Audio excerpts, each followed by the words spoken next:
My name is Kyle Iberd. I am currently pursuing a degree in youth development. I am going to explain my first loss. I'm going to talk to you. I'm going to talk about my first experience. I'm going to talk about a loss I experienced. I was 19 at the time, and I was in Costa Rica. I This loss was the loss of my grandfather.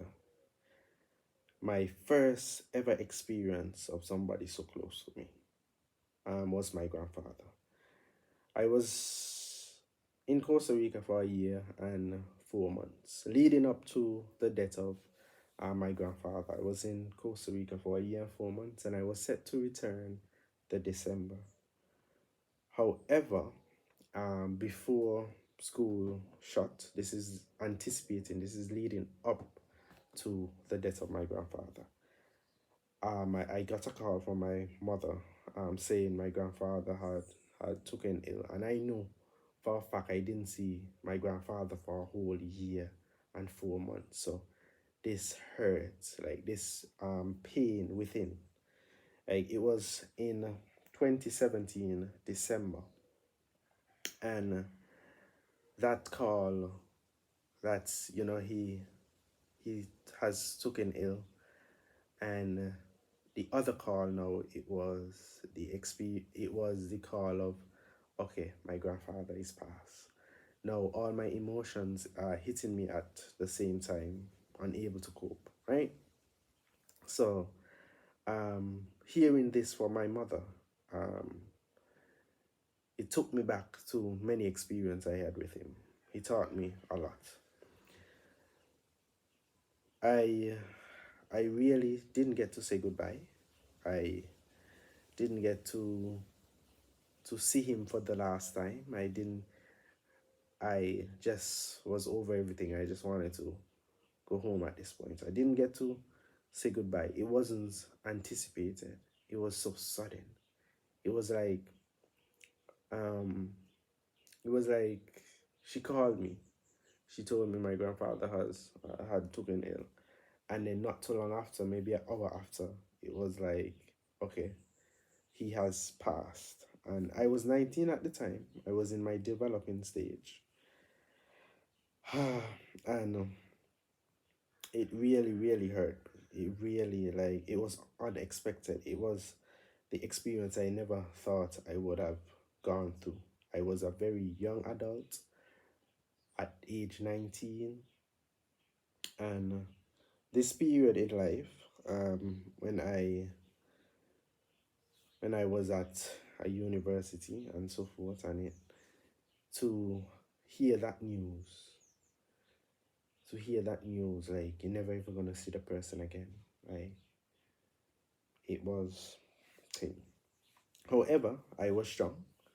I had to, compose myself, get to myself together, and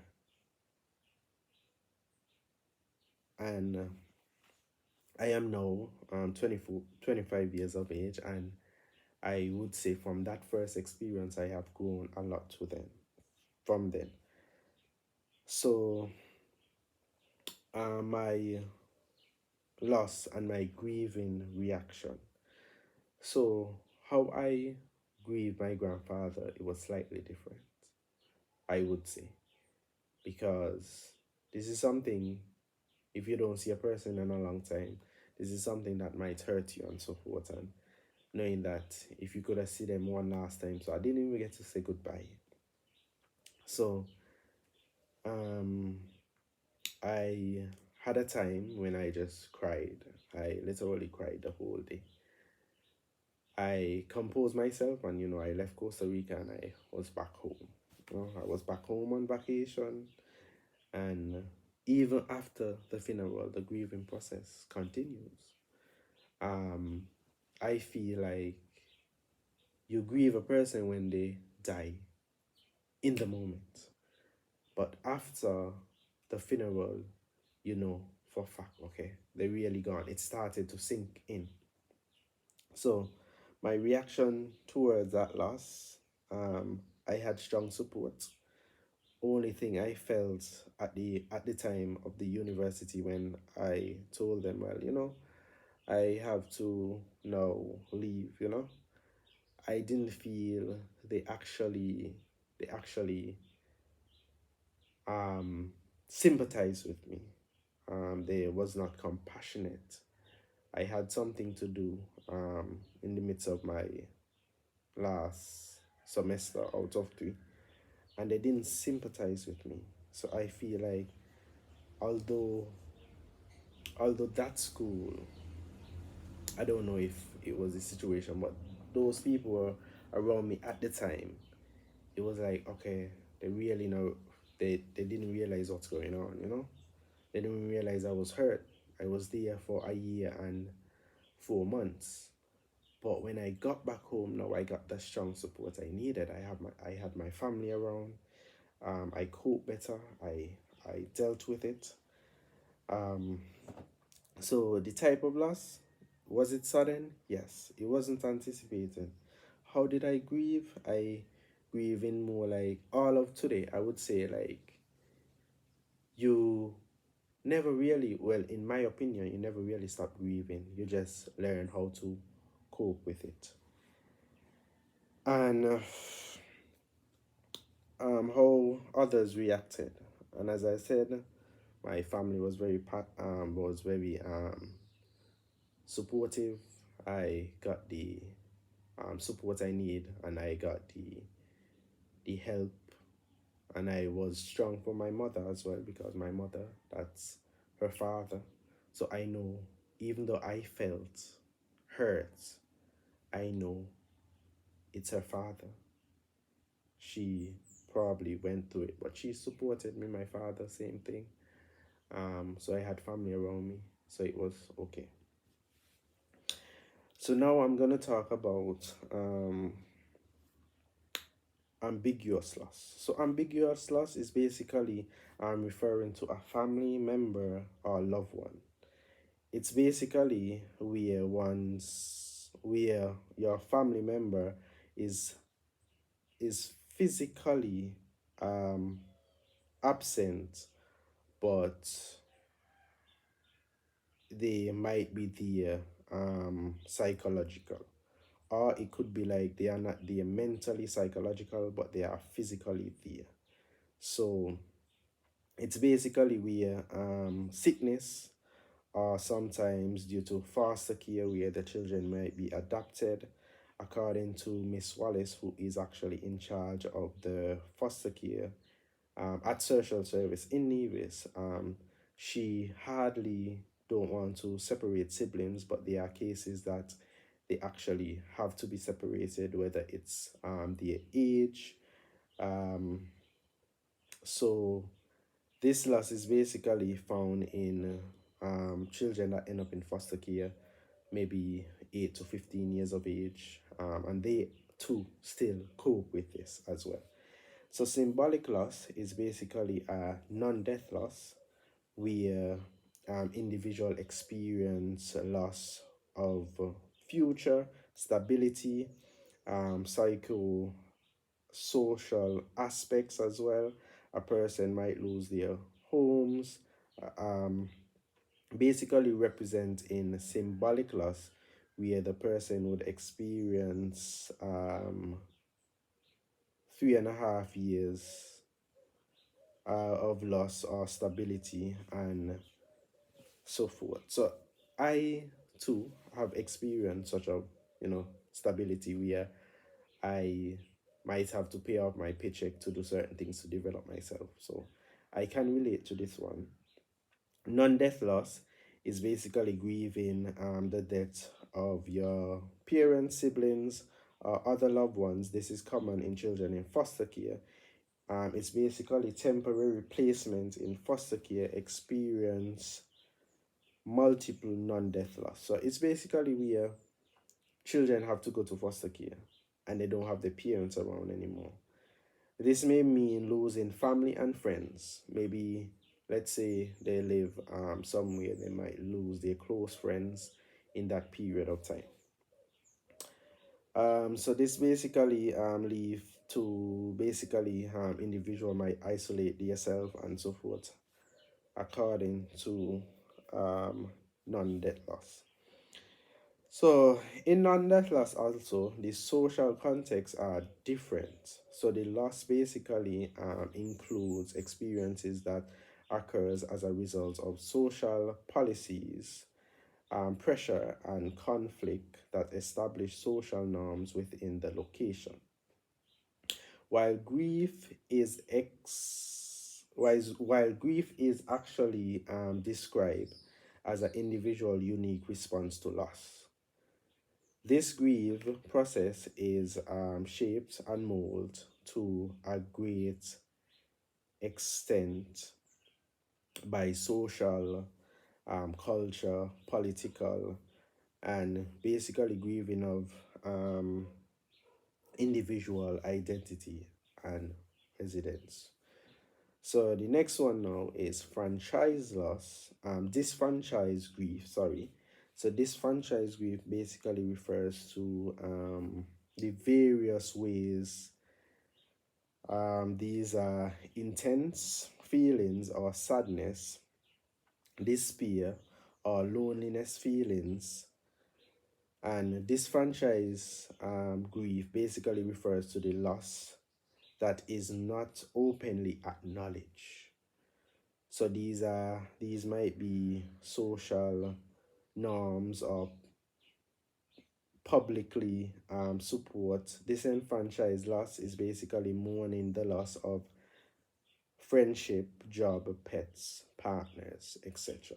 So sometimes we have partners in our life, and then we may break up, such as divorce, or we might have friendships like 10-year friendship that is spoiled, or they would stray apart. Maybe one talk about the other, and then they lose that friendship that they mold for many years. Pets, I would say, in my opinion, losing a pet is hard. Knowing that your pet just run around here, whether it's a dog, a cat, or whatever. This is basically disenfranchised loss. So the person maybe here physically, as it refers to family, friendships, and so forth that we forge over the years. So disenfranchised grief is basically defined as a feeling not supported by society or recognized as a holistic approach, not recognized in such a way that it is also hidden. So disenfranchised loss is also not acknowledged as being validated. The last one now, we have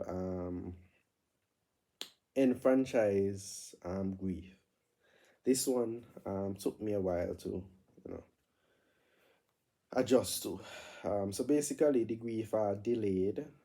Youths may have experienced enfranchiseless grief, where enfranchisement is intense, such as anger, guilt, feeling, and disconnection, whether with your surroundings or so forth. And it's basically where individual don't really deal with the grief. They just put it off. Okay, they just put it off till another time. The meaning of loss to me. So the meaning of loss, whether it's through death or whether it's non-death loss, all loss are different. But the meaning to me of loss is basically losing a person, not able to see them or not able to be with them physically. So the meaning to me is basically you don't have the opportunity, or you don't have the opportunity to see them, to laugh with them, So it's basically just, to me, it's basically just losing someone you really love, you really cared for, whether it's family or whether it's friends, whether it's death loss or whether it's a non-death loss. The last thing now, I went and I found out things about foster care in Nevis. So the foster care system in Nevis have little information, but the foster care system in Nevis is basically, they house 17 children right now. 17 children in Nevis is in foster care. There are currently 4 boys and 13 girls in the system. This is the amount. Where foster care parents is 15, so one parent have two um, children. So we have two types of foster care system in Nevis. This is basically kingship homes, and we also have regular homes, right? So kingship homes is basically they are usually, and they are also respite. Sorry about that. So they have two types: the regular, which in is 8, and then they have kingship, which in is 7, and then they have respites where the children will actually stay there before they are placed in their new homes. So the respites currently is at it's at 5 respites. Um, these persons usually help the foster care system in here in Nevis. There are currently 5 families on the wait list for adoption, and um, the government normally assists in financial assistance to household for children or child. They include money, uniform, and medical and more. So they would assist the family, meaning might give them something towards the financial financial help, whether it's medication, whether it's uniform for the child, whether it's money for the child to eat. There are cases where they might take a child from a home. Um, it might be difficult. The home, basically, they can't handle the child. The child behaviors in a negative way. So there are times when the foster care system might go in and take them out. They normally recruit through a process, um, where they have potential parents. So these may be in form of questionnaire, where they would ask the people where they would ask the potential families, sorry, and they might conduct socials. Well, all of this is connected by social service. So social service will also visit the home when a child is placed in the home. Social service also visit the home, and they would check up on the child, make sure the child is good, make sure nothing is coming of harm of the child. It may be more in other cases, like maybe the child is taking a while to adjust to that surroundings or environments. There are cases where someone might be denied based on what they are asking for on the application. So in Nevis, they also have cases where Miss Wallace would elaborate on, with you might ask for a child and it's being weird, so they have to screen for these to make sure no potential harm is coming to the child. And also so they basically keep the children, they try to keep the children safe.